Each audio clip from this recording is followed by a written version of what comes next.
G'day everyone. Proud to say Barkarati is brought to you by Radix Nutrition, makers of the most technically comprehensive nutrition products that have ever existed. Unlock your potential with Radix.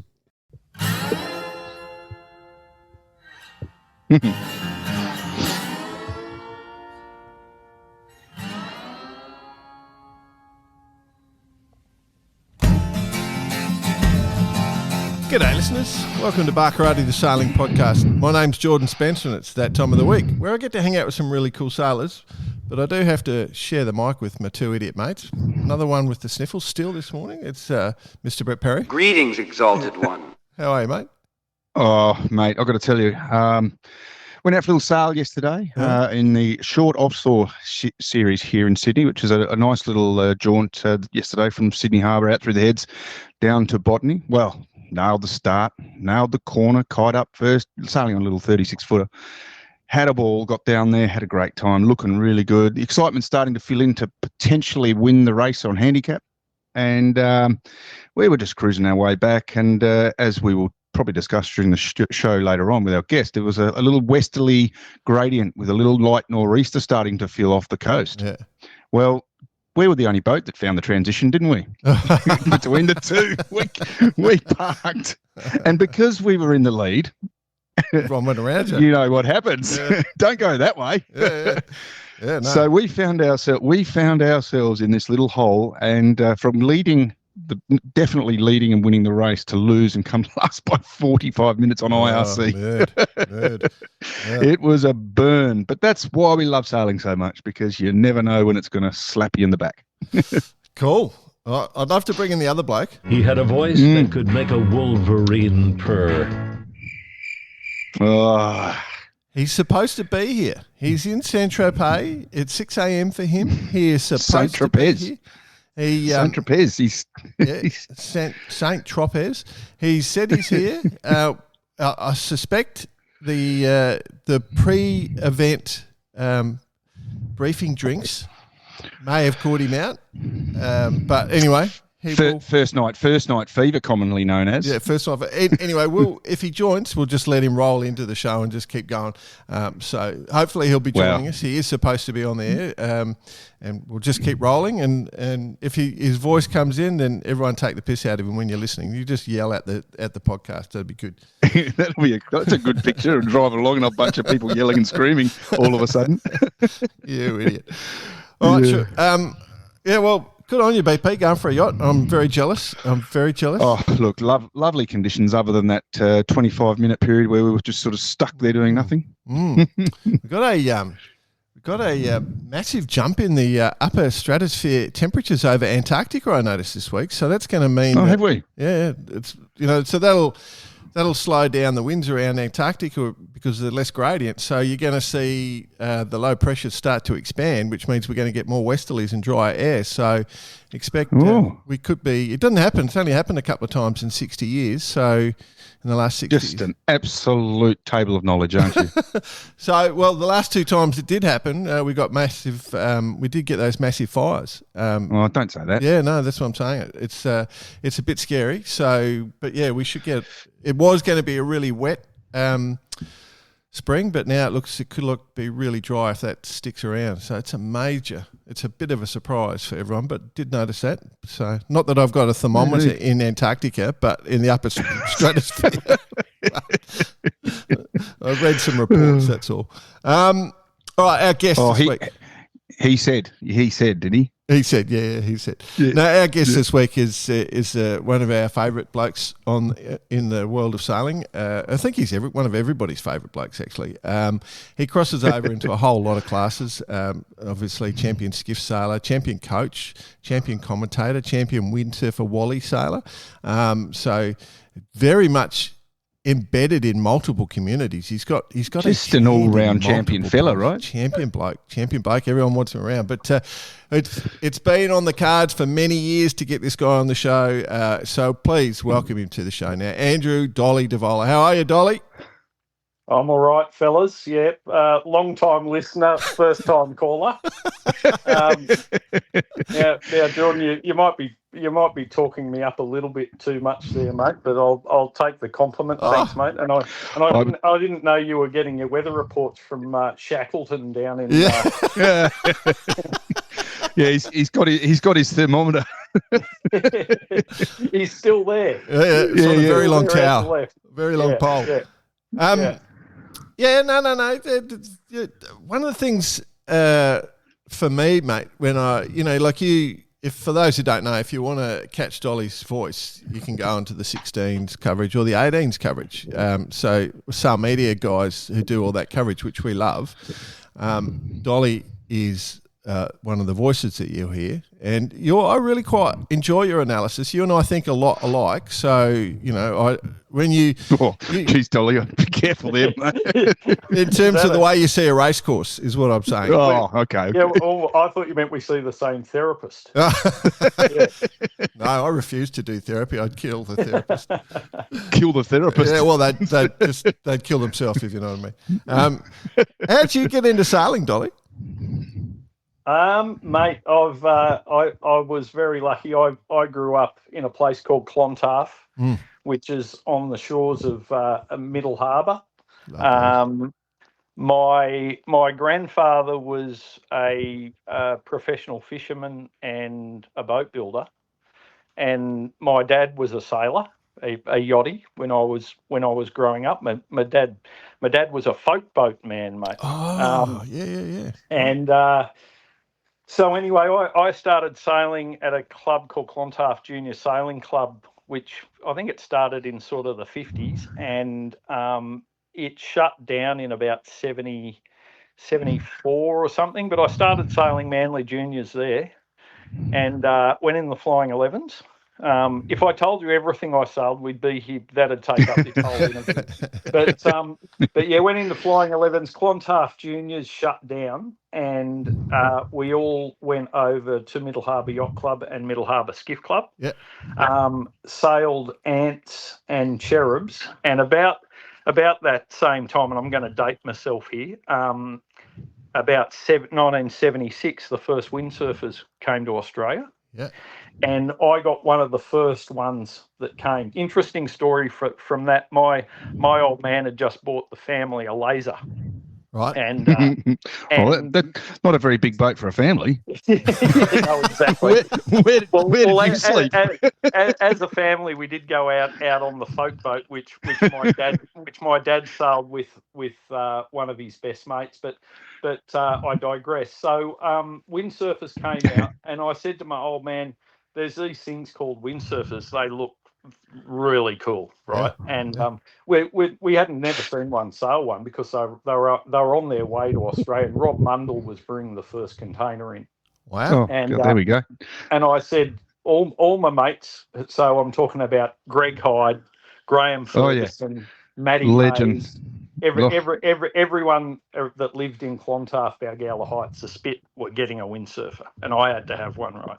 So he said, "Well, we've just got this laser. You can't get a windsurfer. We can't have the laser and the windsurfer." So I got on the phone to the Manly Daily, our local paper, rang the classified section. Now at this stage, I'm 12 years old, right? And rang the classified sections. The boating ads came out on the Saturday. I had no idea how much my old man had paid for this laser, but a new windsurfer was, I think it was $490. So I advertised the laser for $500. 490. Oh, 500. There you go. Got to have some profit.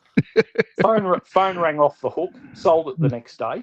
Wow. So it was obviously very reasonably priced. Wow. And I purchased my first windsurfer. So that's when I started windsurfing with all my mates, and I still continued to do a fair bit of boat sailing. But this is where it gets fairly interesting. I went okay on this windsurfer, right? And in 82, I went to my first World Championships, and they were in Sardinia, Italy. First time I'd been overseas. No parents. We were left in the care of some of the older windsurfer sailors very bad idea. Yeah. Very bad idea because we flew Garuda via Bali to Rome. So we had a couple of days with a week stopover. couple of days in Bali. I can't tell you all those stories, but you can imagine.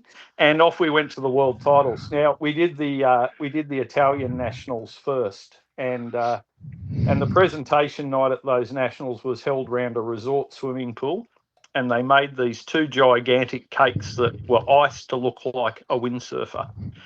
Everyone lined up for dessert, and the Pommy team lined up behind everyone, and they came charging in like a rugby team and poleaxed everyone into these cakes. Wow. Turned into food fight. This is a great story. Turned into a massive food fight. So there's 500 competitors at this regatta, right? You can imagine how this has gone down. So security's come charging in and starts throwing everyone out, trying to take control. Joining in, throwing cake around. I'm 3 sheets to the wind on rum, and two guys grab me, one on each arm, and security, right? Or so I thought. Right. So I've broken free of the guy on my right, because I'm like, this isn't happening. I've broken free of the guy on my right, and I've smacked the guy on my left square in the eye. Bolted out of there and gone to bed. Right. Now, this is after the presentation, so you've raced all week? Yeah. So I've woken up in the morning to someone about to break my frickin' door down, and they've dragged me out of there, right? off to the committee room I went. Now it turns out the guy that I punched in the head wasn't actually a security guard. It was a guy called Franco Mineo. Right. Now he was the president of the European Windsurfer Association. So I was in a bit of bother, so I got given a little bit of a holiday. Right. Not a holiday to Sardinia, a holiday from any class which was associated or recognised by the IYRU. Wow. Oh. And so I came back to Australia, and the only class that I knew of that wasn't associated with the IYRU were the 18-footers. 18 skiffs, yeah. And 2 good mates of mine, Ben Lehman and Andy Wigan, they just won their 2nd Cherub World Championships. Yeah. And Sid Fisher said, I'll give you blokes an 18-footer, the Gazebo Ramada Hotels. Oh. Now, it was iconic hotel. It was a bucket of shit, mate. Unlike Sid. And it just happened to coincide with the year of the Wing War on Waterloo Bay. Oh yeah. Yes. Know that story, and many listeners would, but it was an era in the 18-footers where mine's bigger than yours. Mine's bigger than yours. Now our boat was hanging together by a thread as it was. And by the time the wings got out to 32 feet, wow. Everything broke, right? Right. But that was my introduction to 18-footers, and after that year, I went back to wave sailing for a few years. Yeah. And then 88 went back to the 18-footers, and from that point, Grand Prix sailing started. Yep. And I ended up doing, I think I did 13 or 14 seasons in the 18-footers. Yeah, look. Of this show, and a lot of people probably don't understand the enormity of that comment you just made then with the 18-footers. Growing up, I used to watch the cricket, not at any time except during the lunchtime, because that was the best time, because the 18-footers were on. Yeah. So sitting here talking to you is quite amazing for me, because I was in Adelaide and hadn't actually gotten to any real level of sailing. And here we are talking about the Grand Prix sailing of that era, and it's legendary still to this day. It is. And I just wish that it stayed at that level or continued on that level, because it was an eye opener for Australia wide, not just to non-sailers, but it was penetrating into the non-sailing world, and it was a huge success for us. It was, mate. And when you look back at where we are now with Sail GP and what they're doing with the America's Cup, and TP52s and stuff. You know, 100%. It was the first sailing media that had been broadcast on live to air TV. Yeah. I mean, you got to look back. Ella Bachet, Prudential, Double AMI, all these names that are sort of synonymous to sailing of that era are probably known by more non-sailors than sailors as well, because that's what it did. It absolutely did bring sailing to the mainstream. Yeah, and you're saying to non-sailors, for probably the first, I suppose, 5 or 6 years, we trailed the skiffs all over the country. Yeah, and I remember you coming to Adelaide. I remember you coming to 1,000 kilometres every summer. Yeah, I remember you coming to the Royal Sydney Yacht Squadron. I remember the fleet was there at one stage, I think, and it was pretty phenomenal. Royal Sydney, you mean Royal? Royal Adelaide, Royal South Australian. Royal South Australian Yacht Squadron. That's what you mean, yeah. But we'd pull up in these roadhouses in the middle of the Nullarbor, in the middle of central Queensland, all over the country, and we'd pull into a roadhouse to get fuel, and the guy behind the cash register would go, "Oh, some of them even knew our names." Oh wow! Oh wow! So when I was sailing on the Double AMI, that we walked into a roadhouse one day, and this guy's like, "You're Dolly Divola." Like, holy shit! How did that make you feel? But it was just we were in the right place at the right time. Yeah, I say about these lucky people who are sailing Sail GP and stuff now, they're super lucky. They're making good money and everything else. Yeah. But I was so blessed to be in the right place at the right time. And Bill McCartney, he was amazing, mate. Like what he did to get that all together. And mate, we didn't have drones and GoPros back then. No. It was helicopter. We had helicopters, but not only that, BP. You'd wear these helmets, and I remember. It had this huge camera mounted on one side, and to counterbalance the weight of the camera on one side, it had 2 divers' weights on the other side of the helmet. So you had about 6-7 kilos swinging off your head, and you'd run through the boat, and if you ducked a little bit the wrong way to go under the boom, you just face plant into the cockpit floor. Yeah. Welcome to my world, Jordan. How would you go with that, mate? Well, one, the helmet wouldn't have fit. The camera would look ridiculously tiny. But I remember it's like when you used to do weight jackets. You remember we'd have those massive bloody weight jackets on our shoulders, and you'd run through, and it's the same thing. But your neck is taking the hammering. You're like Formula One driver, Dolly. You got a Formula One driver's neck. Yeah, I never got the big thick neck though. No, no. I did. I did. Was there the was there a rule in the 505s and stuff? We used to do that as well. Yeah. We'd have two wine casks swinging off you when it was windy. You know. Yeah. But I mean, but what for the overseas listeners, back in that era when it was on, there wasn't, there's not pay TV or anything. You just watched what was on the main TV, and on the TV was cricket at that time of year. And as BP said, at lunchtime, when the cricket went to break, on came the 18-foot skiffs. So everyone in Australia knew about them because that was it. That was just, everyone watched it. And it was, there was no... It was Australia. It was Australia. Growing up in Australia, that's what it was. Cricket and then 18-foot skiffs. Certainly no director telling you to cut the swearing. I'll tell you what. Oh, yeah. The most used beep machine in the history of the world, that one, I reckon. It's probably a good time to sort of say to the international listeners, if you want to catch some of that footage, you can search it. It is all available on YouTube, and you can go to it. It is phenomenal footage, some of that stuff. Yeah. Some of it, unfortunately, is BP, yes. Yeah. Because, unfortunately, Alistair Murray decided to put those awesome Aussie skiff videos together. Yeah. Yes. And most of those videos didn't show us in the best light, let's say. So you're either crashing or you're either crashing the boat, crashing into someone, on the wings screaming at each other. Yeah. Your skipper calling you a dickhead. Yeah. You calling your forward hand a dickhead. Yeah. And your forward hand calling the boat next to you dickheads. but no one ever seems to show heat 2 at Broome in 1992 of you crushing the fleet by 4 minutes. It's always you're looking like a dickhead.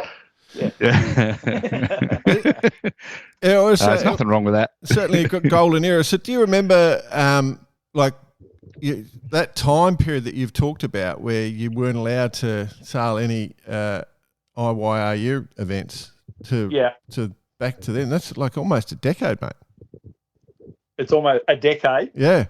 Oh, no, I only got a year, mate, but it sent me on different path. I say to people, the universe operates in strange ways, mate. If I hadn't have punched that guy in the head, my sailing life could have gone in a completely different direction. Yeah. Well, you just would have been off cruising around the world sailing Windsurfer World Championships. But then again, you might also have ended up in Hawaii with a few old mates. Or I could have been in a prison with a bloke called Bubba. Won't go there. you just never know. But it's funny how the events of your life sort of shape your direction and the things. It was the same, mate. I'd done my apprenticeship as a shipwright and went off. Once I was done, I went off sailing, and I pretty much. I worked in the Windsurfer Bombora factory for a long time through the 80s, and I was doing a lot of the sort of board development and stuff because I had my boat building skills, right? Yep. So I did a lot of that early sailboard development, and then when I got into the 18 footers, when I got back into the 18 footers in 88. I crewed the first year on Ericsson, and then I took over the Ericsson sponsorship and steered. And I had a Ben Lexon design boat, which was a few years old. It was one of Peter Sorensen's ex-Foster's boats. Yep. And it was built fantastically. It was made at the Hawker de Havilland aircraft facility. Yep. So carbon Nomex made in an autoclave. Yep. It was really well built, but it was a chineless boat. It was a round chine boat, and the direction the boats were going in, it just didn't suit. So most people at that stage were sailing a newer Ian Murray design, which, believe it or not, so that was about 89. And the league boats are basically that shape. Yep. Yes.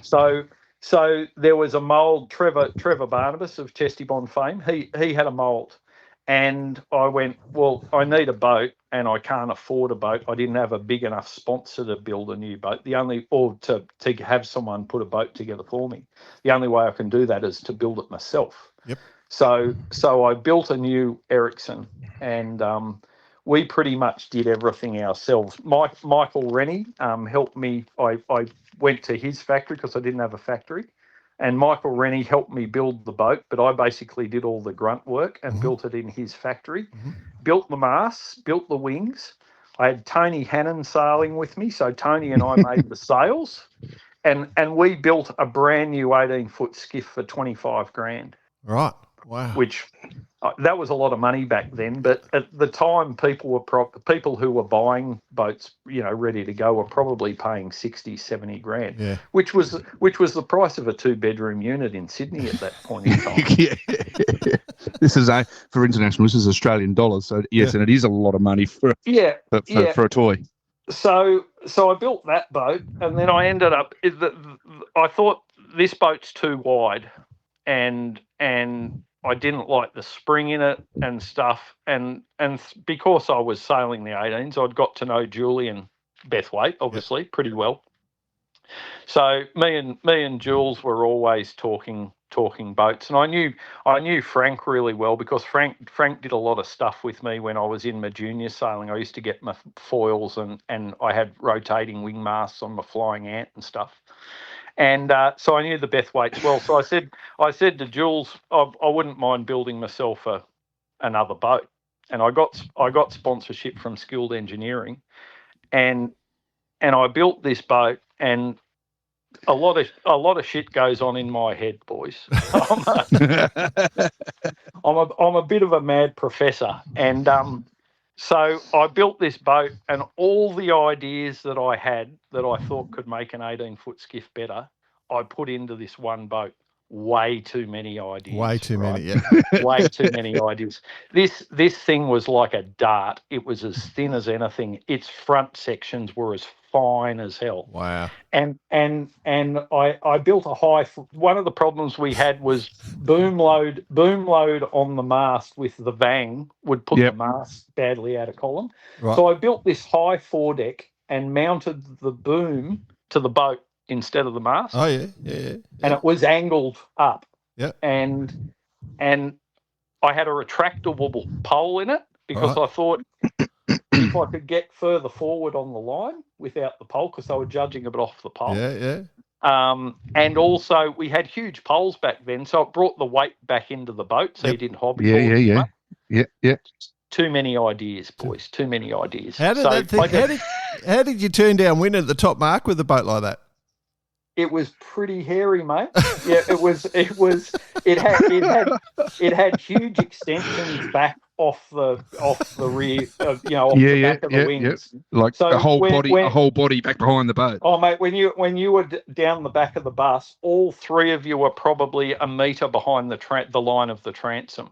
Far out. Yeah, I remember the boats. I mean, you just used to watch them, and you guys seem to handle them so well. So for us, who were sort of laymen's, I guess, at that peak period, it just looked normal. But I can tell you now, after my 20, 30 years in the industry, it was nothing normal about it.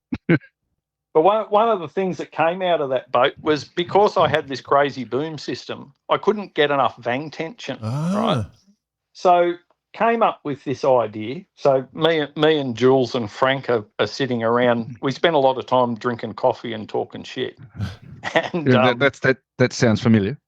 And if I ever wanted to have an easy afternoon, I'd just ask Frank a question and we'd talk for 4 hours, right? Of course. But anyway, came up with this idea of putting a lever vang above the boom. Ah. Now, have you seen any of them on a few boats? Yeah.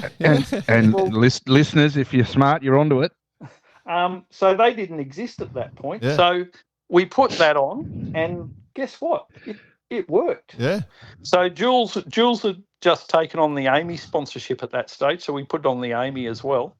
And then the next thing, everyone wanted one, didn't they? Yeah. And then, you wind the clock forward, because I ended up staying with Julian and Frank right through the 90s because they thought I built a pretty decent boat, and then we developed the Niners, and from that point, pretty much every production boat you see. I sail VX1s now. They've got a ram van. Yep. This is an episode unto itself, isn't it? The development of the Niners, and I've got to say, I was privileged enough to spend some time with Julian at Wallara, playing around with the 49ers, and we tested the first FXs and blah blah blah. But the story that that you must have of those sitting around drinking coffee talking about 49ers would be unbelievable, because I know I know how Julian is. So some of the prototypes, because we built a lot of prototypes, not so many for the 49er, because we're on a really tight time constraint to meet that trial that was held in Lake Garda. Yeah. So we didn't have a lot of time to muck around, and there's a lot of things that could have been done better, but at the end of the day, we're on a pretty short time frame, had to get a boat done and developed and get it to Lake Garda. But with the 29er in particular, we made a bunch of prototypes, and the 29er actually ended up getting quite seriously dumbed down, for want of a better description. We built one boat that was going to be the 29er, and the hull shape was essentially the same, but it was narrower, and it had a bit more gunnel flare, and it had a masthead kite and 2 trapeze. Yeah. Oh, mate, it was a weapon, right. Absolute weapon. But the investors, Ian Bruce from Canada, we had Tako Atani in Japan. A couple of others. Ovi was obviously involved. Yeah. It was going to be too hard for the average youth to sail. imagine bringing it back now, though. Oh, mate, yeah, it was a wicked little boat. Wicked little boat. It was, even me and Julian sailed it in a couple of, we wanted to try and break the thing right and see how far we could push it. Me and Julian took it out. We were two pretty decent sized blokes. We weren't used, that's for sure. No. and we took it. We were taking it out in 30 knots out of Manly and just flogging this thing. It was fantastic, really good fun. And then the other great thing from that time with Frank in particular, and mate, I can't. Who was the fella that I'm sorry I don't remember his name because I do follow him, but I have trouble with names. The guy who's been messing around, but getting shit boats and Tom Strutchbury, yeah. So Tom's got an HSP. Yeah. So you know what an HSP is? Uh-huh.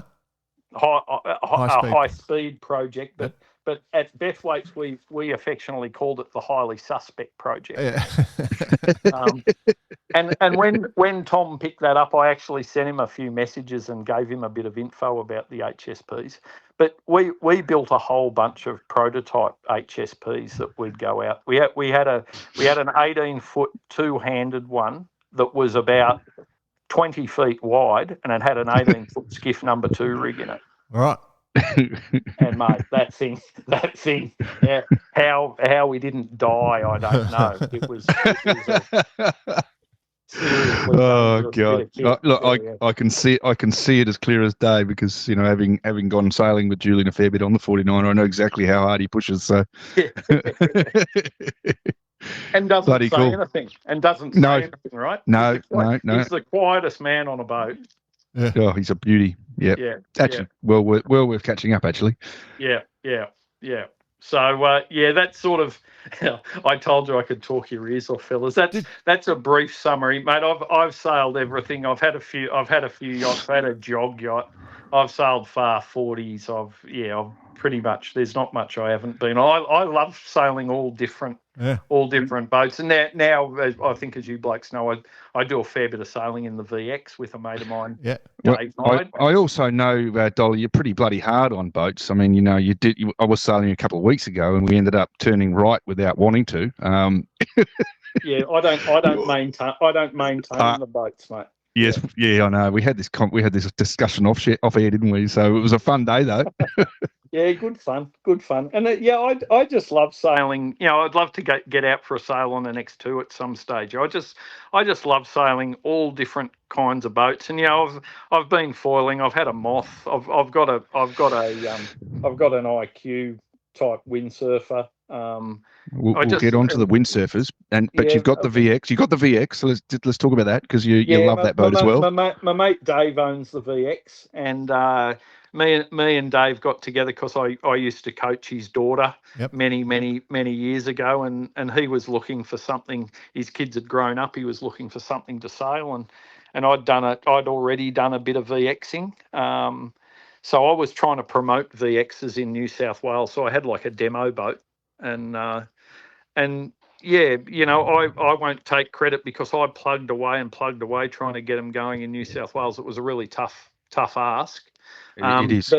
But now it's got legs. We've got a fleet up at a good fleet up at Royal Prince Alfred with some really good people, and a fleet's now starting to take shape at Royal Sydney.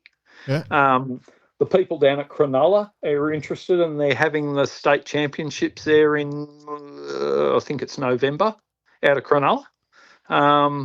But yeah, I say to all my skiff mates that the VX is the perfect skiffy retirement boat. It is 100%. It is 100%. It's a great little boat. It's the easiest speed for effort you'll ever get, I reckon. And good bang for your buck. Yeah. They're a bit over 50 grand on a trailer. Yeah. When in an era when a Moth's north of 100k, a Skiff now is north of 100k. Yeah. And really, really cool people sail them. Yep. So really friendly, cool people. People who share information. There's people don't get to the front of the fleet like the Mac 1 boys from Queensland, top blokes. Yep. They are fantastic blokes, and they'll tell you anything they want. No, they're not. They're assholes. I know they're listening. Yeah, but you know they don't keep secrets. If they see you struggling with something, they'll say, you know, what retention were you running today? You know, where'd you have your jib set? All that sort of stuff. And everyone comes in after the racing, and I don't drink anymore, but they all stand around and have a few beers and something to eat, and yeah, that's the way it should be, right? Oh, absolutely. Yep. Absolutely. Yeah. Yeah. I've had a few blokes from Sydney just say, Jordan, go and buy one and I'll come sail with you. Yes. One being Norman Ridge, and one being my mate, bloody Simon. Oh, Grosser? No. No.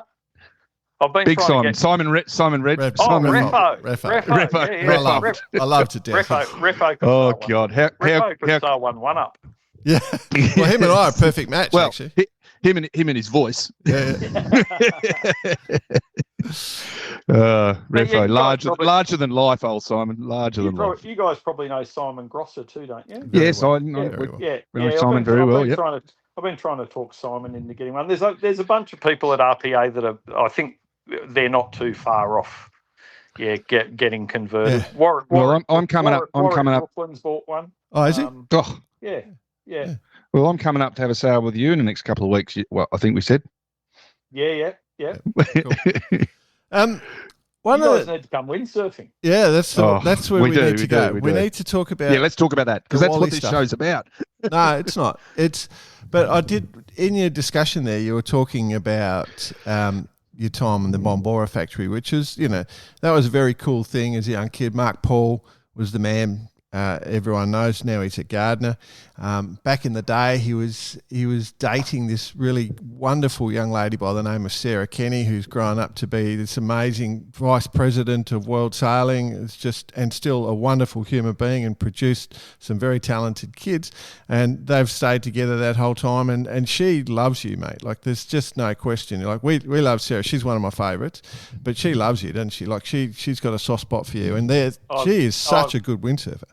I love Sarah too, mate, and mate, I sail with Mark and Sarah along. So we've got a little group we call ourselves the Peroni Club, and and it is literally from the 80s and 90s. It's the who's who of. I'm humbled to be in most of their company. Yeah. So my dear mate, who I've known since I was a kid, and he disappeared to Fiji for 27 years. But Scotty. I'd go to Fiji every year and hang out in his island, which is a bit of a bonus. Yeah, but which is another little link that's sort of this 6 degrees of separation is quite amazing because then we've got Brett Yardley as well and all these guys. But Scotty's literally my brother from another mother, and Mark and Sarah, Kevin Wadham, Stewie Gilbert, Paul of Shanko, Rowan Cudmore. The list goes on, but we've got this tight group, and we try and go windsurfing every Wednesday. And if there's not wind, we tend to, well, like I say, I don't drink, but I still talk around and talk shit. If there's no wind, we still go and we sit around and we drink. We still talk shit. And and that takes me in another direction. So you guys are aware that obviously that I haven't been that well in the last. It's been going on a while now, but 4 years now. Nearly 4 years. I've had an ostomy, and so back in 2021, I got rushed to hospital, and I was nearly not talking to you, and so I'd had a disease called diverticulitis that I knew about for about 3 years, and thought I was managing it, and I was actually at the VX1 Nationals in Brisbane. And as the week went on, I got crooker and crooker. And in the end, I said to my mate Dave, I said, mate, I've got to go. I'm so freaking sick. I can't sail. And I got in my car and I drove back to Sydney. Right. And I pulled over in a truck stop on the side of the road because I felt that shit. Right. And I literally could have died in my car because what I didn't know, I thought I had a blockage from a diverticulitis, but what I didn't know was a mass had been growing in my bowel, and it penetrated through the wall of my bowel, and basically everything was leaking into my insides, and I was dying. Wow. So I don't remember anything from. So I obviously left that truck stop, but that was the last thing I remember. Wow. And I literally, the next thing I remember was waking up in hospital. And so I drove for probably 3 or 4 hours. I've got no recollection of it. And I got home and I actually toughed it out at home for a little while. And my wife's going, "You've got to go to hospital." I'm like, "I'll be all right. I'll be all right, Sal." Because you're a bloke. Yeah, I'm an Aussie bloke. Don't like doctors. So anyway, I ended up going to hospital, and I literally, if I hadn't gone to the hospital when I did, within probably an hour, I would have been dead. I was on the operating table for 12 hours. Wow. With multiple surgeons, and I won't go into the details, but it's pretty gruesome. And at the end of the day, I'm a lucky man to be here. But I woke up and I've looked down, and they've cut me from my sternum to my nutsack. And and I'm like, what the hell? Horrendous pain. Even though I was on morphine, I was still in horrendous pain. Wow. And I've got this thing strapped to my guts, and I'm like, what the hell is that? And for those who don't know what an ostomy is there's two types. There's a colostomy and an ileostomy. I've got an ileostomy, so they had to remove my entire bowel, and then what they do is they take the end of your small intestine. So I've got nothing from there down.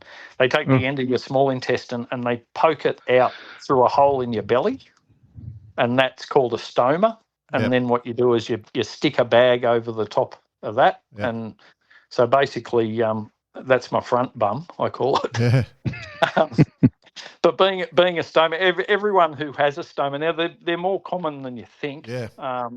But how do you put your harness on? Yeah, well, that's a tricky. Everything in life is now tricky, mate. But it's a specially designed one. It has its own bag. But every you'll like this. Everyone likes to give their. It's a thing. Everyone gives their stoma a name. Oh, okay. And they might call it Squirt. They might call it, Reg, Barry, whatever. Mine's called Stoma Simpson. But the beauty is here, and this is probably where you're leading, is that you went through all of this, and we saw it all happen and unfold. Obviously, it was very personal to you, but you've come back to sailing, and sailing is that leveler. And I think we sort of the start of the show with the you just never know when it's gonna hit, slap you in the back. But it's sailing, it doesn't matter if you have a good or a bad day. Any day on the water is a good day, right? Yeah, that's true. Yeah, well, I got led into that by us talking about people like Sarah and Scotty and all my mates. Yeah. So I was in a pretty bad way, and I looked at this thing strapped to my guts, and it took me months and months and months. Oh, 100%. Yeah. And then I had subsequent surgeries after that. That surgery was just to save my life. Yeah. Then they had to sort of tidy me up a bit, But geez, they did good work on your head. Yeah. You don't look anything like you used to. I woke up and someone had smacked me around. Yeah. I mean, what you go through in those sort of situations, and having sort of a little bit of experience of serious trauma, that it's pretty intense. And coming out the other side, and that's where you're heading with these friends, right? Yeah, so I was pretty depressed, and I really I thought everything that I do in life just stopped, was not going to happen anymore, right? And those group of friends that I'm talking about, and I always get emotional when I talk about this because it's fine. That's how much it means to me. Scotty rang me every day for over a year, every day to make sure I was okay, and as soon as I could, get out of the house and start, getting about and drive and stuff, they were like, come on, we're down at the park, come to the club, going sailing, whatever. And as soon as I could, much against doctors' advice, I might add, I'm not meant to go windsurfing even now. I'm not meant to lift anything over 5 kilos. Yeah, right. Wow. So that's or drive a MC38 in 25 knots. I was going to ask, like, how does it affect your sailing? So, because on a windsurfer you can pump and stuff like that, but obviously that you can't do all that. Well, I'm not meant to, mate, but I do. Right. So because it's just natural. It's natural for you. Well, it's one of those things I say to people. I call it my superpower. I look back now and I think to myself, you're a freaking pussy. You'd be in that marathon race or even a normal race and it's under 10 knots and you're going downhill and you're pumping your ass off and that little voice in your head says you can't pump anymore. You're done. You're rooted. You're out of juice. You can't do it. Now I've got my pain threshold is just insane, and I've got this mindset because of I think I can do anything, and I want to do anything. I've said in a couple of interviews before, my mates say, "Oh, let's do this," and I'm not talking about just sailing stuff. I'm talking about anything. Let's go camping. Let's go surfing. Let's go. I love my fishing because my granddad was a fishing. Yeah. Let's go fishing here. Let's do this. And on everything, I just say yes, and my wife cracks the shits because I'm always off doing something, But it's just like I'm 61 now, so I'm not no spring chicken. But before and until this happened to me, I've always thought life. You live life like it's going to go on forever. You're invincible. You're invincible. Yeah, and all of a sudden it's a reality check to realise that it's not. And at 61, I've had a fair few. I've lost some really good mates in the last 10 years. Yep. And I think to myself, and I sort of go in another direction too. I'm not a wealthy guy. I own my house, luckily, but I've got a good life. But I don't have heaps. But I know a lot of people who are, mate, they've got so much dough, so much property, so much everything, and they're still flogging themselves working 80 hours a week and unhappy. Yeah, and their kids their kids grew up, they never saw them, and all that sort of stuff. And I'm like, fuck, what are you doing? But they don't see it from my perspective because they haven't been there. And a lot of those people, it happened to my old man. My old man retired. No sooner he retired, he fortunately survived, but no sooner had he retired, he had a heart attack. Yeah. Because everything it's like when you're running on adrenaline, you're just running on adrenaline, and then when you stop doing what you're doing, it just sort of like, you get sick or you get tired or yeah. But yeah, I guess this leads to the point. We're talking about windsurfing. We're talking about One Design Wallies now. We've got the Worlds coming up. Yep. And you're going. And you're going. And I'm going, mate. Hang on. Yeah, so I've done the last two. The one before that I missed because I was back in hospital having another surgery. Yeah. But I've done the last two. So 2 years ago was Perth. Epic regatta. Fantastic regatta. I finished 10th over there. And then last year went on a bit of a European vacation with the missus and some friends, and we went to Costa Brava in Spain. Nice place. Finished 15th there, and then I say do the things I want to do. I'd always wanted to go to Morocco, so went travelling through. Well, we started out in France, did the Worlds in Spain, went to Morocco for a couple of weeks, then. We flew back to Barcelona. The missus went up to Holland with one of our good friends who's Dutch. Yep. And I stayed in Barcelona with my mate Stewie Gilbert for the America's Cup. Yeah. Oh. Good thing I don't drink because everyone else was, mate. And yeah, what a bucket lister it was. Cool. Sign off, yeah. It was unreal, and like you guys know, I love foiling. I love development. I like high performance. I was just frothing. It was so cool, and we're pretty lucky that we know, some pretty cool people in the sailing world. Yep. Which gave us access to stuff that the average person wouldn't. And it was super cool. So anyway, this time we are off to Aldameda on the east coast of Greece, not far from Athens.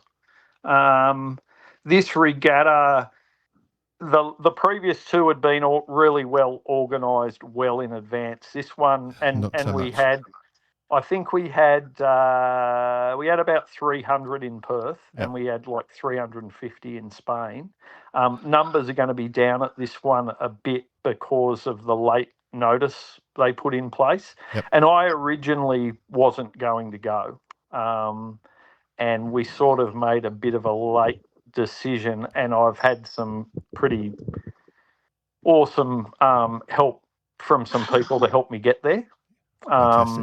Which I'm super appreciative of. So one of my very good mates who I train with nearly every day, mate of mine, Marty French, who's another Sydney guy, he's very kindly helping me to get over there and stay over there and stuff.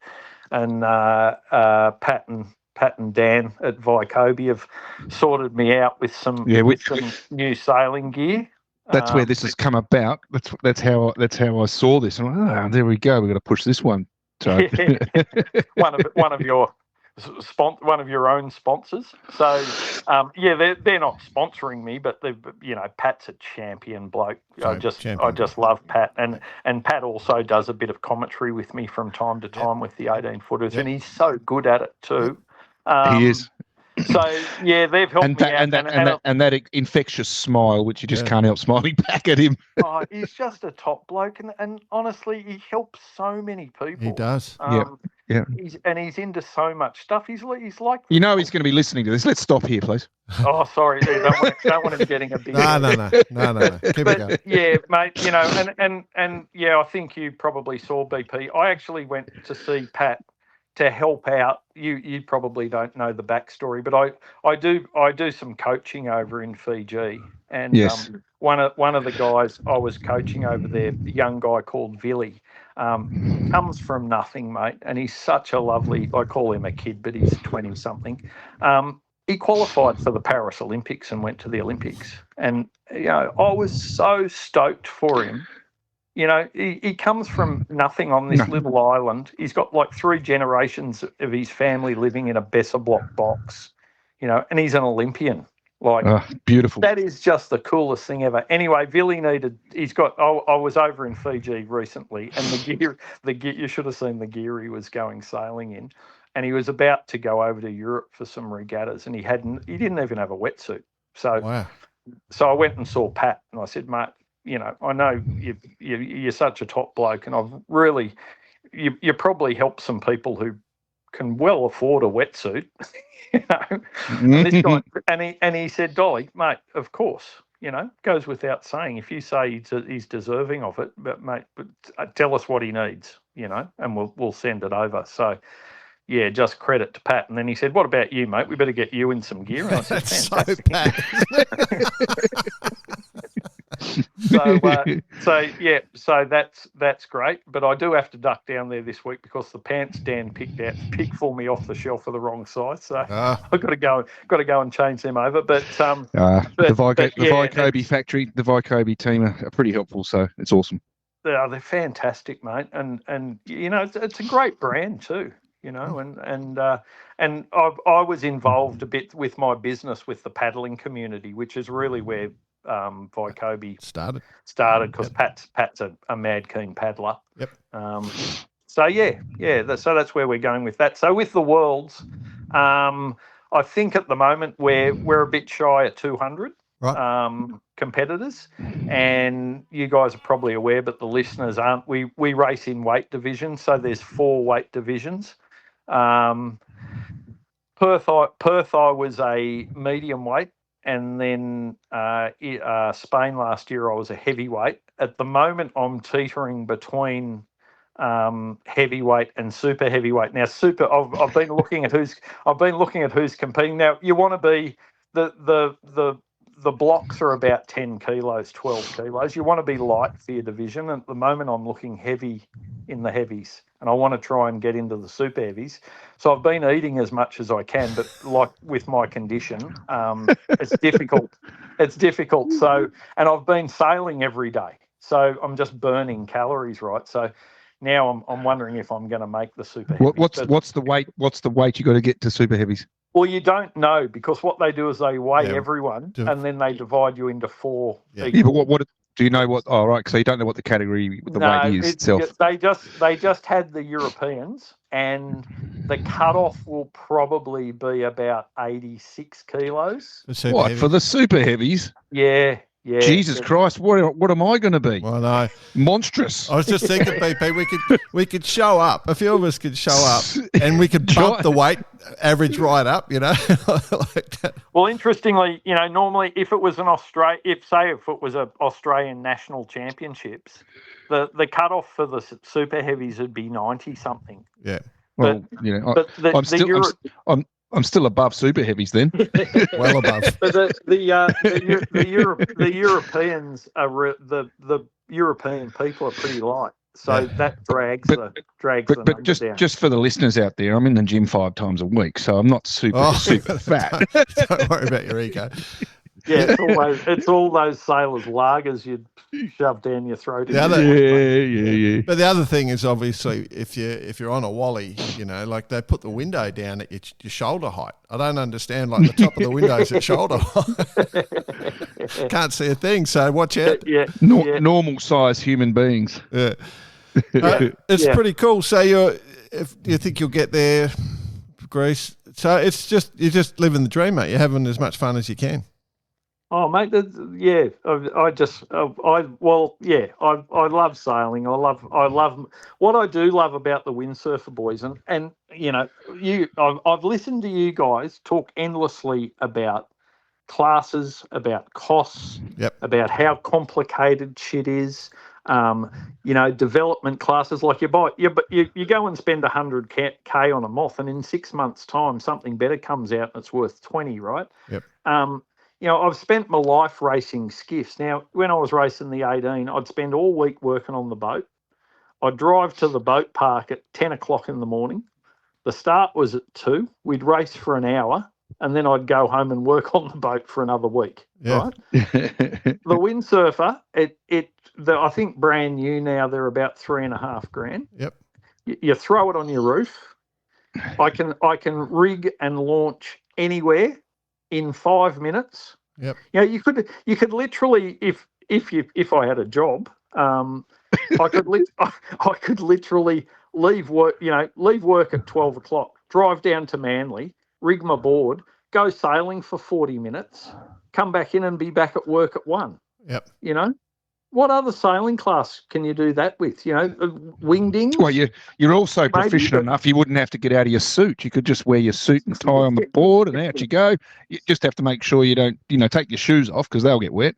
Yeah, I do. Because I've got the bag, BP. I do try not to fall in, because that doesn't. They are waterproof, but when you're that active and stuff, it doesn't work that well. So look, it just adds to the story, doesn't it? I try not to fall in too often, but yeah, that's what when I went to the first Worlds I went to, which was Perth. Since this happened, I had an appointment with my surgeon, and just before, and it's stripped down to your jocks and have a look at you and stuff, and he said to me, "Geez, what have you been doing?" And I said, "Oh, nothing. Just doing my stuff." He's like, geez, you look pretty fit compared to last time I saw you. And I said, "Oh, yeah." He said, "What, are you going to the gym?" I said, "Oh, no, I hate gyms, He said, what are you doing?" And I said, "Well, I've got to tell you, in 3 weeks' time, I'm going to the Windsurfer World Championships." And he said, "No, you're not." And he said, "You what?" I said, "Yeah, I'm going to the Windsurfer World Championship." I said, I've been training almost every day for the last 6 months. He's like, "God, no wonder you look so good." He said, "You shouldn't be windsurfing." And I said, "Why not?" And he said, "Well, for starters, you're not meant to lift anything over 5 kilos." He said, how much does the Windsurfer board weigh?" And I said, "Oh, about 5 kilos." And he said, when you fall in, don't you have to pull the sail back up? And I said, yeah, no, I don't fall in. And he was like, oh, okay. And then the next time I see all these specialists and stuff pretty regularly still, so I've still got a few things going on. And next time I saw him, he said, oh, how were those world championships? You have fun? And I said, yeah, I got 10th. He said, oh, you got 10th. He said, how many were there? And I said, oh, about 300. he nearly fell off his chair. That's you know. fantastic. So yeah, I'm like I say. Yeah, but he said to me at that point, he said, look, you're in such great shape, and he said your mental health. He said, I can see what it's doing for your mental health. Because he must see people who are just. Oh, look, I think it's a huge point that there is an element of that with everything that we as humans go through, or even down to healing. And part of getting out on the water is a healing process for you. And now you're also probably not taking it for advantage anymore either. No, but yeah, I've always said, salt water heals.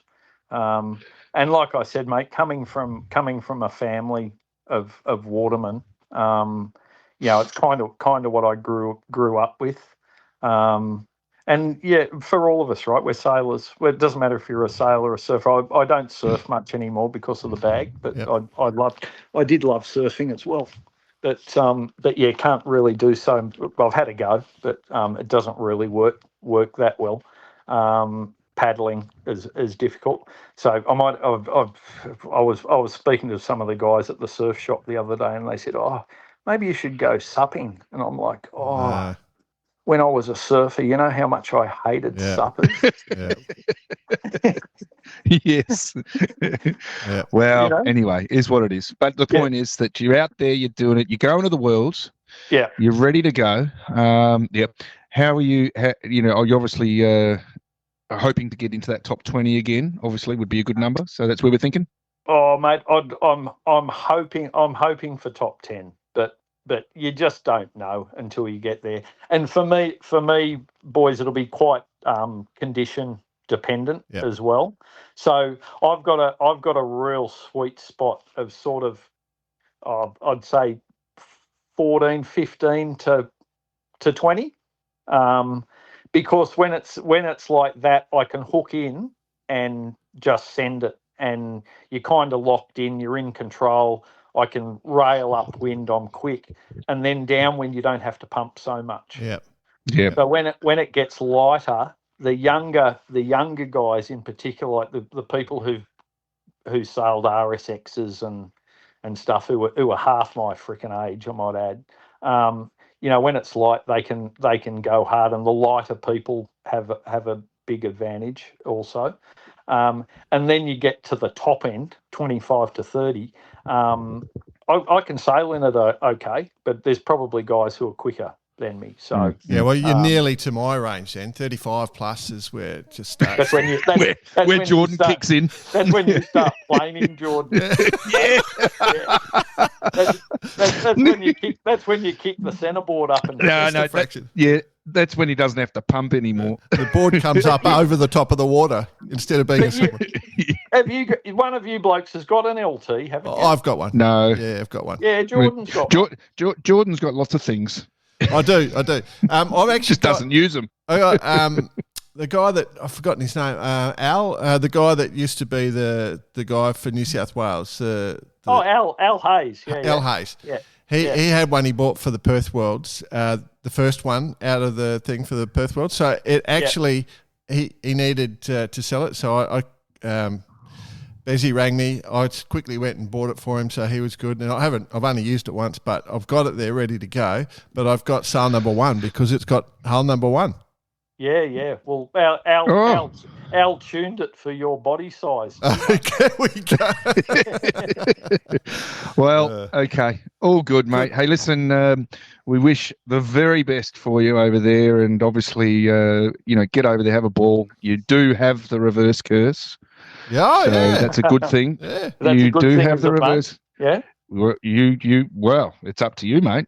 No one else can make it pay. Gotta But decide. Yeah, no, that's true. You gotta- But no, I worry when you're talking me up, mate, because with Sale Media, whenever I did it yesterday, I said that we'll pre-start, and there was Wilmot and Pagey with Ricky Bridge on the Imagine signage, and I said, and it was shifty and gusty, and I said, oh, Wilmot and Page, mate, they'll pick the eyes out of this breeze. Yeah. They'll smash it today. Got absolutely towelled up. Oh, you did it. The commentator's curse, mate. Yeah. That's it. Yeah, well, this is not the commentator's curse. It's all good. You've got the reverse we curse. don't take. Yeah, we don't take. We don't we take. just With give. nothing No, but gifts. Yeah. but great to talk to you guys, and sorry if I rabbit on a bit, but when I start talking about sailing, I'm so passionate about sailing, and I'd love to talk to you guys some time about youth development and the coaching side of stuff, because Let's do that. Why not? Why not? There's so many. I think we blokes are sort of on the same page, I think, with what we see the direction of sailing and the ideas that we might have to throw around. But I've got to say, Paige is a great mate of mine, and I'm super stoked that he's taken over at Australian Sailing. And I've already had a couple of, besides him and me just having a chat as mates, me and Sarah have had a meeting, a couple of chats with him. So, I'm really hopeful that Malcolm's going to make a difference in. Well, in watch this space. Watch this space, mate. We'll be able to continue that conversation very soon. So anyway, all good. Have a great time over there and enjoy yourself and have fun.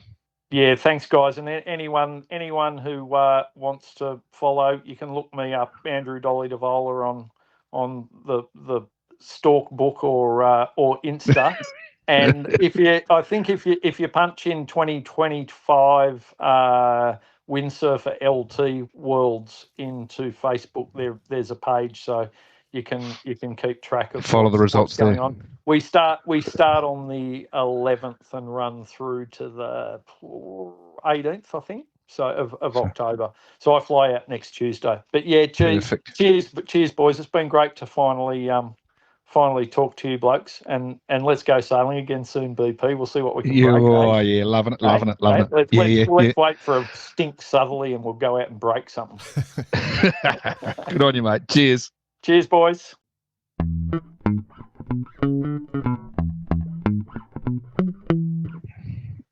Mate, Dolly Divola, hugely respected in our sport and industry, whatever you want to call it, but also very well liked and a very likable fella. Has just got the ability to sort of just chat away, and time just flies, as you can tell. We had no issues. We had no issues with just sitting here listening to, knowing how many stories he's got, also knowing what he's been through, and how that touch of emotion that he had there with his friends, which no doubt have helped him get back on the track. But to be going, I mean, the doctor story, to be going to this is the world's the third since his issue, is pretty incredible, and and to be finishing in the top 10. I mean, I know that if you or I went there, there'd be no chance we'd be anywhere near the top 10. Yeah, I know I'm going to be last in a Wally. I'm accepted that, mentally accepted that. But it's good to see, and the love everyone has for him is really it's very much on display. One thing that could work in his favour if he goes to the Worlds is the Radix Nutrition. You could try that. Some of the meals would it works around lifestyle, but also being healthy and all the nutrients you need. So maybe we could sort that. Yeah. Get him on some. Give him some Indian curry. I wonder if that'll affect him. Anyway. Yeah, just add water. Absolutely. If you want to try the Radix Nutrition for your busy lifestyles, then just go to Radix Nutrition. Use Barkarati as the discount code, and go crazy. Enjoy Radix Nutrition. Plenty to talk about this week, my friend. Massive. Always is. In other news, the events that are on, Le Voile de Saint-Tropez, where Mr. Bice was supposed to give us a full rundown and brief. Live from Saint-Tropez. Useless bastard. He's sitting there doing nothing. He's playing bocce. Morning he'll bocce. He exactly that. He'll be up the main road. He'll be up the main road playing bocce. He'll be in some clothing. Remember last time he went there, he went to a clothing boutique and he bought like some $700 shirt and stuff like that. He'll be doing that stuff. He'll be doing that. He'll be glass of rosé in hand playing bocce. Anyway, it's a big, huge regatta for those in town. So all the traditional boats. It's a fun regatta. Having done a few of them myself, it's a great place to be, and really enjoyable. Yeah, you've got traditional boats, you've got classic boats, you've got cruisers, you've got IOR boats, you've got 12 metres, you've got all the IMS stuff, the IRC. You've got the maxi classes, massive number of maxis going to be there. So it's plenty to see. We'll get a full report from His Royal Highness when he becomes available. His Royal Highness Bice. Sir Bice-a-lot. Sir Bice-a-lot, you got him. Yeah. The other one, of course, that's on this coming weekend, I do want to mention is Sail Paradise. Sail Paradise is on the Gold Coast. Yes, I saw this. Yeah. So Friday, Saturday and Sunday, the race. Saturday, Sunday, Monday is the racing. It's a long weekend this weekend. Long weekend in Australia. You got it. Yep. Some say it's the King's birthday weekend. Others say it's Jordan's birthday weekend, but that's what I've said. Always has been a public holiday for my birthday, so I've accepted that. Well, that's all right. That's okay. It's good to think that. Anyway, Sail Paradise, Gold Coast. That'll be a ton of fun. So plenty of just sort of offshore racing, short course racing off the beautiful Gold Coast. It's going to be pretty good Gold Coast. Conditions. Might try and sneak down if I get a spare chance. See how the traffic is on the weekend. School holidays it'll be traffic all the way from Mooloolaba to Brisbane must be a nightmare. Well, well, that's right. So everyone going home from school holidays. What about the traffic light that you got to go through and the stop sign and the roundabout? Yeah. Must be hectic. Dude, I know you're being facetious, but on the way home, there's 2 traffic lights and 2 roundabouts, right? Sunshine Coast has 300,000 population during school holidays. It's about 1.5 million people, and they've all got to get home on the same day. It is a nightmare. So, but we just stay, we hide. Anyway, moving on. Just don't go on the same day. Right, Jack Lloyd, listener of the week, as I do. Oh yes, brought to us by our friends at Vycobi, who every month give us a couple of $100, and we give it to you guys. You can wear cool new Vycobi kit. We've got a couple of little entrants that you'd expect this week. One is from on Instagram. We got, and again, this would be better with bias. Dave Worrell. He said, "Afternoon legends, great idea for the live podcast. Not sure if you're across him, but in the UK, there's an old Scottish ex-footballer, Alan Brazil, who does his radio show from the Gold Cup horse races in Cheltenham, Gloucestershire, England. Often pissed, often missing. What about the bar at the Palace for the inaugural Rainbow World Championships? He's calling for a live bar karate show from the Palace with the rainbows. It's a good idea. Oh, fantastic idea. And I'll tell you what, it couldn't be a better place for it. Are you sure? Because you don't have to drive home. That's the... But yeah, no, it'll be good, mate. No problem. It would be a great place. Yeah, I like that one. Yeah, there you go. That was a good one. The other one, obviously, last week we had a bit of a chat about the man overboard thing. Oh, this has not stopped all week. Can I tell you the banter has been insane. Obviously, we did take a position, and I expected to cop a little bit, and did. Got Mitch Bayliss come in and said, look, I've listened to every show and will continue to do so. I really like what you do, particularly the range, talking to everybody from the best in the world to people at grassroots. So you can take this email as a gesture of goodwill and support it is intended to be, not a complaint. But Jordan, only a male would defend the use of the term man as being a gender neutral and cite its etymology as justification. As society progresses, we get better. We can't use canvas sales because we accept it's old news, and there's a better way to go about this. Language should be the same. Remember when you say, if you don't like it, send money? Well, I'm not sending money, but I'm offering to personally pay for you all to do a quick online course for inclusive language. He hasn't done this particular course, so I'm really hoping it isn't shit. Otherwise, I'll look like an idiot. But I did something similar, face-to-face work. about 6 odd years ago, changed the way I think and talk and use my language. It's inclusive. So we're fair enough. He's not perfect, but he wants to educate himself to do better and hopes everyone else will do the same. So I take that exactly as it's meant, Mitch, so no stress at all, because I think the way I expressed it was kind of not quite right. I think the point I was trying to make is I get it. We've received a lot of comments on this, but no females have written, and that scares me because they're the ones that get upset by, they're the ones being left out by this language, right? So we haven't heard from women, so we're probably doing it wrong. The point I think I was trying to make is that we had a word that included all.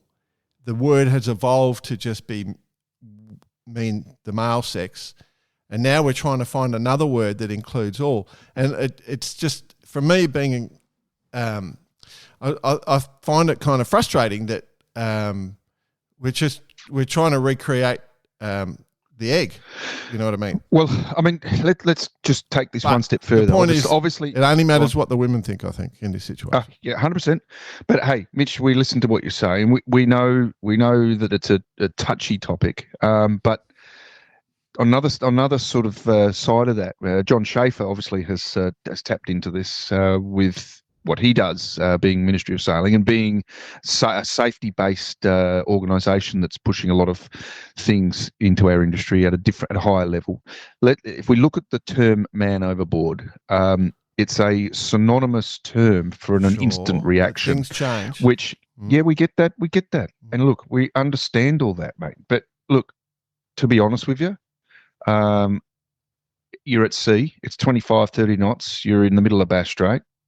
And I think there's got to be an element of what everyone is instantly recalling or remembering or the situation. I mean, there's a fine line here, Jordan, and I think, man overboard is a generic, almost one word. It's not so much it's not a gender typical word. It's a specific call to action. I think that's the difference. Well, all I want to say, BP, in that situation is that I would really like to hear from the females and how, like, if it keeps women away from our sport and it upsets them, then I'd like to know, because I think that I get what Chafin's saying and all that sort of stuff, but and Mitch's point is that things evolve, so we can evolve. So maybe, and 100% get that.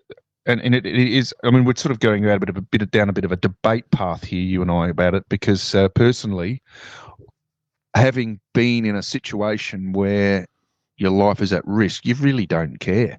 It's like, hey, I'm overboard, or I'm in trouble here. Yeah. I don't care. Just get me out of trouble. And I think we've got to look at this from that side of it. And this whole thing is just like, come on, let's just. Anyway, that's where it's at. All I want to say is that I get exactly your point, but all I want to say clearly in the language is we're not stuck on the word man as long as everyone's. I just want to get to a situation where everyone's happy. It can be person in the piss for all I care. Like, basically, person in sea is piss. Hit the piss is what we're talking about last week. Hit the piss is like going to a bar with your mates and having a drink. Yeah. So I'm not attached to the word. I don't give a toss to the word as long as it's safe and it's inclusive. I get 100%. Yeah, I get it. So anyway, thanks for the email, Mitch. Appreciate it. Yes. And I agree with what you're saying. I'd love to hear some opinions from our female listeners, because I would think that there would be a majority of them that would just go, hey, it's a generic safety term that is, but then again, there might not be. Don't know. Yeah, that's right. So we'll wait and listen. All good. Speaking of listening.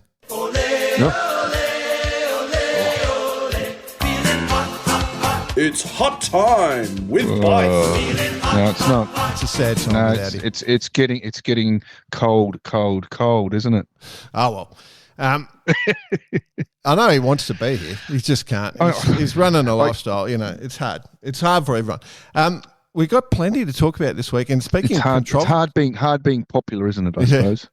Speaking of controversy, there's a bit of banter going through the week about Olympics. I think it might have come. I've got this link from the 49ers where they're trying to work out a new scoring system, and Have you seen this discussion, BP?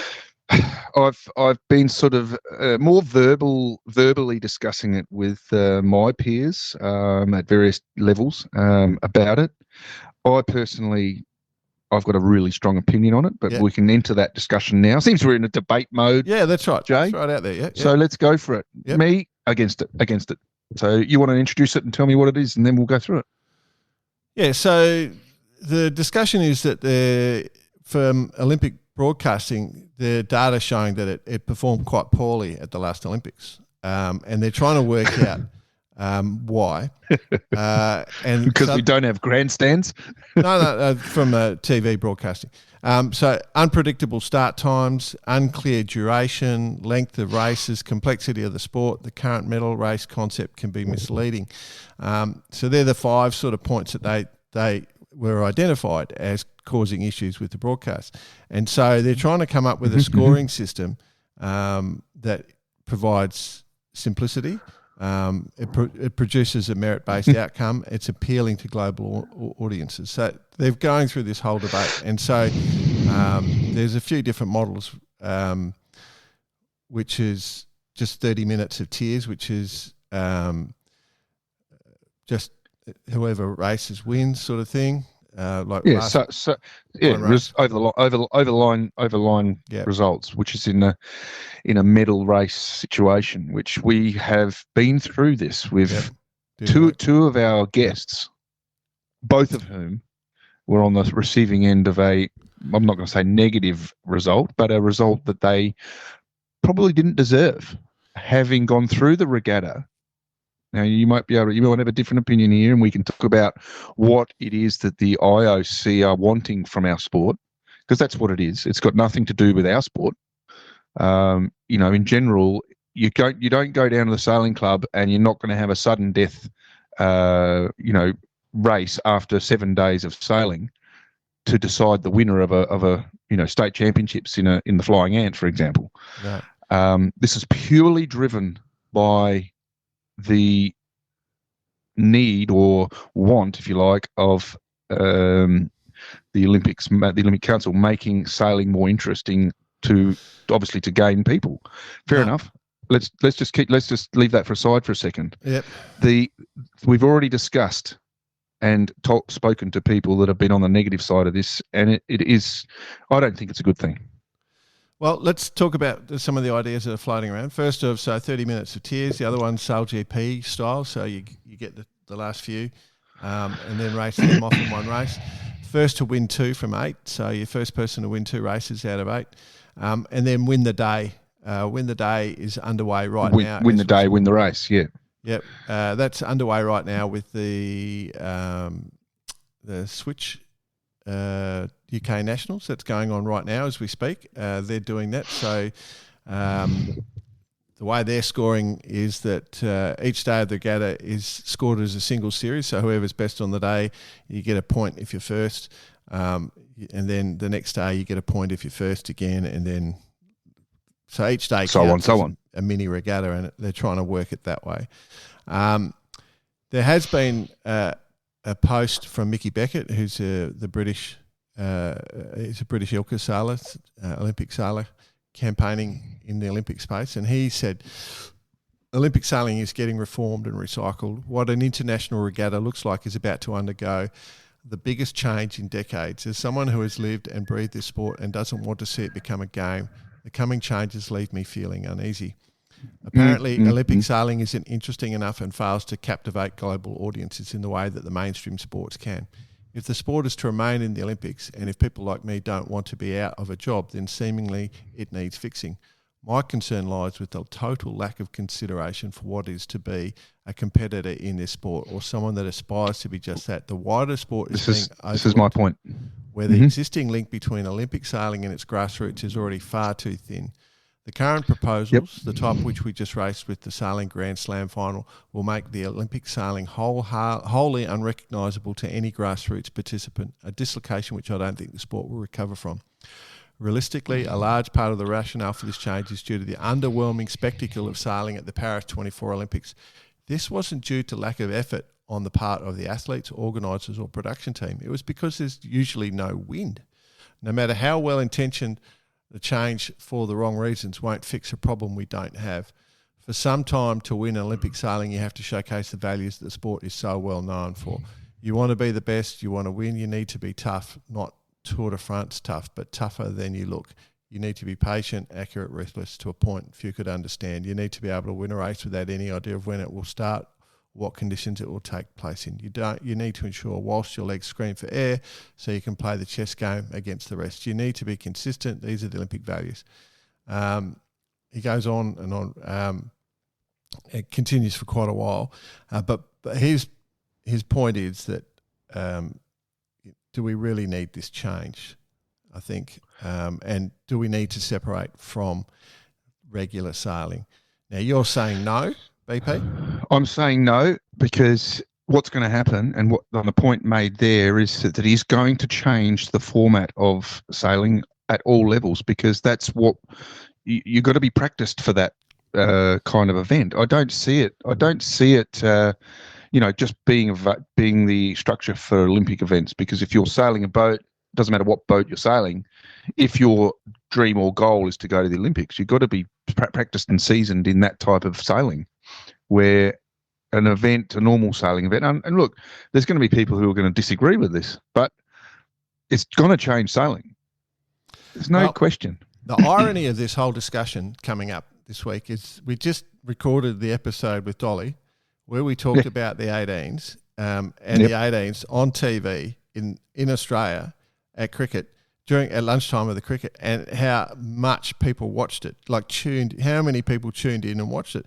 And that was on a normal course with normal scoring systems. And it's not about the scoring. It's not about the medal race. It's just got to be interesting, maybe the boats need to change, maybe more spectacular, closer racing. But the point is, sailing is interesting. You don't need to change the model. You just need to get the wind and the right boats, and go. Yeah, I don't know, but I don't know the answer to it. And I mean, we could talk about this forever. Well, you could. I've already solved it. Of course you have. The spectacle is the key. We know that.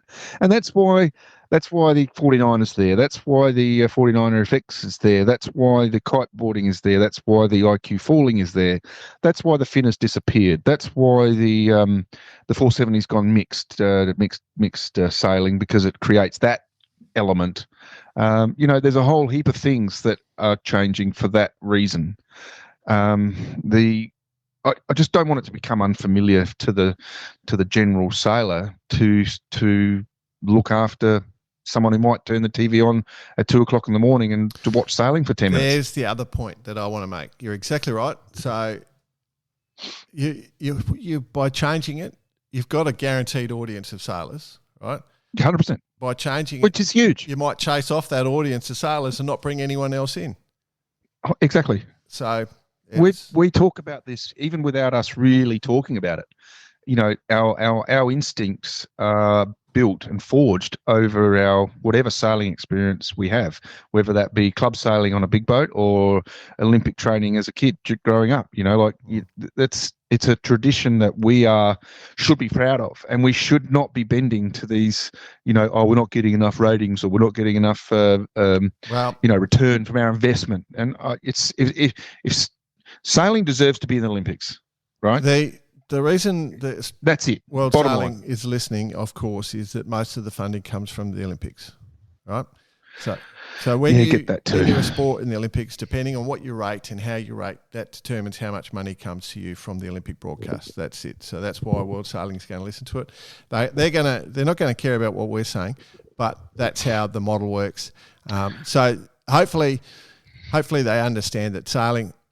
There's plenty of people wanting to watch. Obviously, get Barkarati to be the commentary team is one thing that would solve it. Well, that's going to improve ratings. We know that for a fact. That would skyrocket ratings. Yeah, absolutely. Oh, mate. You could have two, especially if we could get Bicey out of St. Tropez. Yeah. You can have multiple commentary teams and let people pick. That would be maybe one solution. That's a good. Well, maybe we should look at it from that angle, not worry about the sailing and think about the banter and the commentary team. And then we could have commentary competition. The Irish guy commentating the laser start from that Olympics, that's probably one of the most watched videos on YouTube. You know, like that. Have you seen it? Millions of listens. Yeah, that's it. So that's the point. Just approach it from a different way, World Sailing, please. Let's move on, BP. 100%. Move on, mate. Yeah, other people can send us their ideas. The offshore double-handed World Championships. And offshore double-handed, yes. Well, I've been watching it. Got quite a lot of feedback. Been speaking to a lot of people. Obviously, we're now at the pointy end of the event. Yep. For those who don't understand or don't know about it, the double-handed offshore championships is a mixed event for two-handed offshore sailing.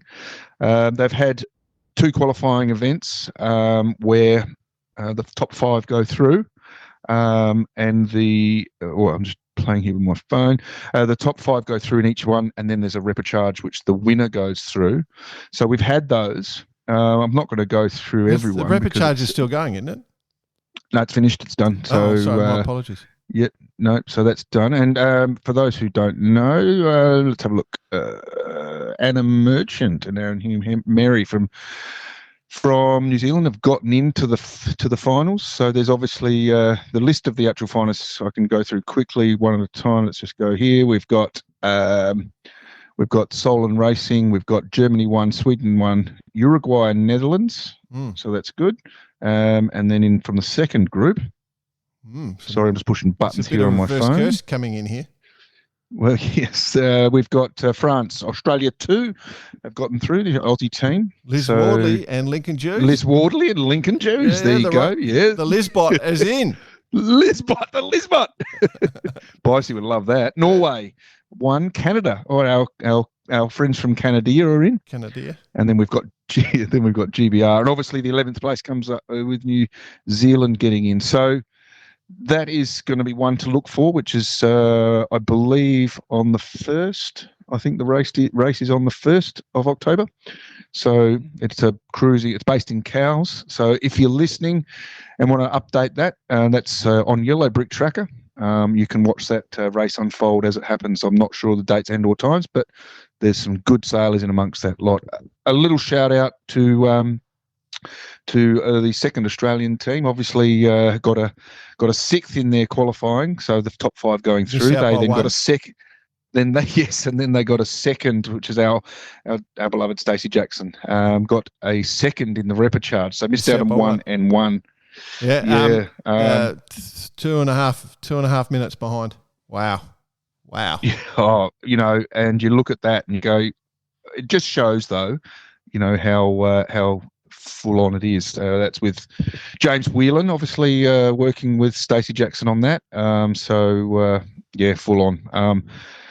Good format. One design 30s, obviously, dear to my heart. The double-handed side of it. That's not going to go into the other side of the story, but it's a great format, and hopefully this continues to build to attract more and more countries. Good friend of the show, Jesse Fielding, who's been updating me. Sadly missed out, but I believe is keen to keep pushing hard. So it's a good thing. All right. SailGP last weekend was a cool one. We saw the German team have a win, mate. How good was that? Great to see the Germans up with the big win.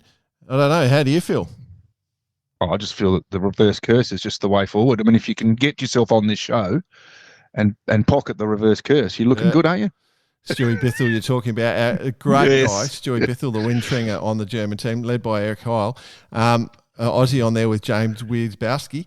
I do got to yell a big cheer out to me old mate Felix van den Heuvel winning, but not being on the boat because only 3 people were on the boat during the racing, obviously. So it was light wind. So 3 people racing through the whole weekend.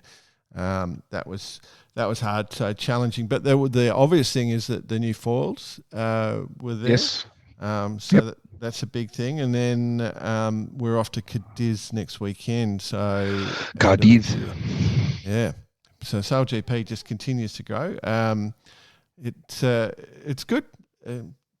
Really successful now, I tell you. Love it. Really loving successful. Loving it. I mean, looking and we're looking forward to the growth next year with the new team. So that's going to be exciting to watch. Yeah. Obviously.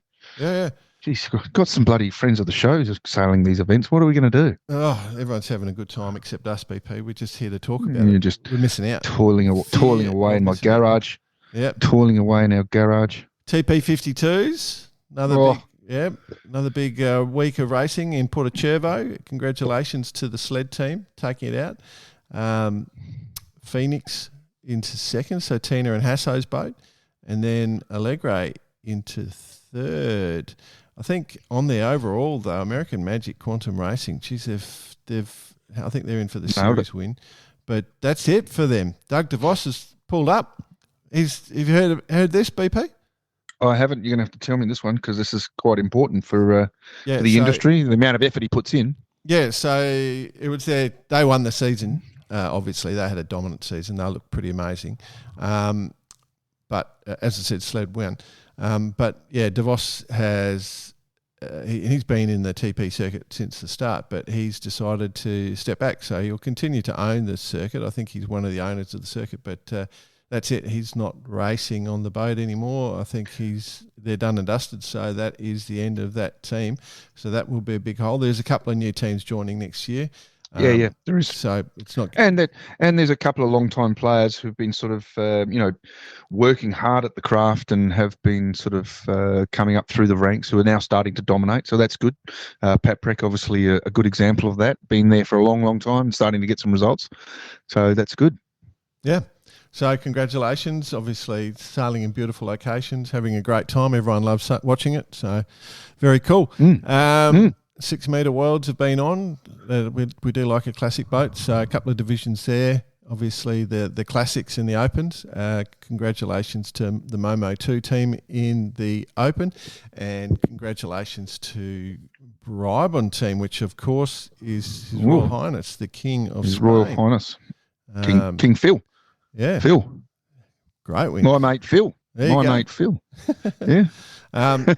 So yeah, that's some of the news that's been on and been going for the week. I hope we haven't upset too many people, but yeah, there's plenty to discuss in the world of sailing. Oh, absolutely loving it. And I'll tell you what, a really heartfelt thank you out to Dolly. Obviously, good luck to him in the race, in the Worlds. Yeah, and everyone and everyone competing, and also thanks for listening. Yeah, great week. No idea where Bice is. Hopefully, he's probably been arrested. Actually, hadn't even thought of that bit, but more than likely. Yeah, but join us. You know, he used to get on me about disappearing. We're going to have to start getting on to him. Good point, BP. Good point. Throw it at him. Don't let him get away with it. Don't let him get away with it. Yeah. All right, listeners, thanks for listening. I really appreciate it. Remember, Radix Nutrition, use Barcarati as the discount code, and support our friends at Lycobi. And thanks for everything you do, and send any info to us at cheers@barcarati.com. I think that's everything. Cheers. I'm gonna do it my way. You do that.